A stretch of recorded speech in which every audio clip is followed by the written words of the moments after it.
বাড়িতেই যদি এত সহজে এত মজাদার একটা রোল বানিয়ে খাওয়া যায় তাহলে তো বাইরে থেকে খাওয়ার আর প্রশ্নই আসে না।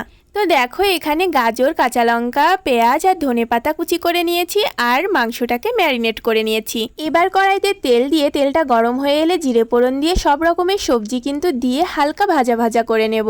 এর মধ্যে নুন আর হলুদ দিয়ে নিচ্ছি। সবজিটা 5 মিনিট মতো ভাজা ভাজা করে এর মধ্যে ম্যারিনেট করে রাখা মুরগির মাংসটা দিয়ে ভালোভাবে ভেজে নিতে হবে। মাংসটা ভালোভাবে ভাজা হয়ে গেলে এর মধ্যে গোলমরিচ গুঁড়ো আর টমেটো সস দিয়ে ভালোভাবে মিশিয়ে নেব। এবার একটা পাত্রে একটা ডিম ভেঙে নিচ্ছি, এর মধ্যে একটু চিনি দিয়ে নিলাম আর চিনির সমপরিমাণ লবণটাও দিয়ে নিলাম আর দিয়ে দিলাম গোলমরিচ গুঁড়ো। এটাকে খুব সুন্দরভাবে কাঁটা চামচের সাহায্যে মিক্স করে নিচ্ছি। ভালোভাবে এটাকে মেশানোর পর এর মধ্যে দিয়ে নিচ্ছি ময়দা। ময়দাটা পরিমাণ মতো দিয়ে নিতে হবে। তুমি কতগুলো রোল খাবে তার উপর কিন্তু ডিপেন্ড করবে তুমি ময়দাটা কতটুকু অ্যাড করবে।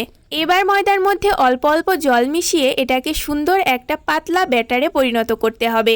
এর জন্য কিন্তু প্রথমেই বেশি করে জল দেওয়া যাবে না, আস্তে আস্তে মিক্স করবে আর জলটা অ্যাড করবে। দেখো ব্যাটারটা ঠিক এরকম হবে, এর মধ্যে কিন্তু কোনো দানা দানা ভাব থাকলে হবে না। এবার দেখো ব্যাটারটা তৈরি করতে করতে এদিকে কিন্তু আমার পুরটা রেডি। এবার উনুনে একটা ফ্রাইং প্যান বসিয়ে দিয়েছি, এটাকে ভালোভাবে গরম হতে দেব। প্যানটা ভালোভাবে গরম হয়ে এলে এখানে দেখো আমি 1.5 হাতা পরিমাণ এই গোলাটা এখানে দিলাম, দিয়ে ভালোভাবে ঘুরিয়ে ঘুরিয়ে এইভাবে রুটির মতো সাইজ করব এবং এটাকে 30 সেকেন্ডের জন্য ঢেকে রেখে দেব। এবার দেখো আমার এই রুটিটা কিন্তু একদম তৈরি হয়ে গেছে। এভাবেই সবগুলো রুটি করে নিয়েছি। এবার দেখো এই রোলের ভাঁজটা কিভাবে দিতে হয়। প্রথমে মাংসের পুরটা এভাবে লম্বালম্বিভাবে দিয়ে দুপাশ থেকে এভাবে ভাঁজ করে তারপর আরেক পাশ থেকে এভাবে গোল করে ভালোভাবে মুড়ে তারপর যে গোলাটা আমরা করেছিলাম সেটা দিয়ে কিন্তু এই আঠার কাজটা আমরা করব। এটা দিয়ে ভালোভাবে এটাকে সিল করে দেব। এটা কিন্তু খুবই সহজ, তোমরা একবার দেখলেই পেরে যাবে আশা করছি।